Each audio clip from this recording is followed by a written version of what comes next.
Do you need your YouTube channel ID but you don't know where to find it on your phone? This video is going to show you how to find your YouTube channel ID on mobile, so just follow my steps. First, open your web browser because we can't do this in the official YouTube app. We will have to do this from our web browser. Navigate over to youtube.com and then log in with your YouTube account. I'm already logged in, and I now have to open the desktop version of the site. So tap on this rectangle option at the left side, then click on these three dots. Here is the Request Desktop website, which is just what we need.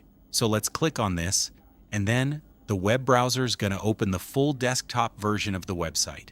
Now, in order to find our YouTube channel ID, you'll first want to tap on your profile picture and then locate the Settings option from this falling menu. Once the Settings page opens, you'll want to go over to this Advanced Settings page where you'll be able to see your user ID, as well as your channel ID right here. You can then copy the ID and use it for whatever you need it for.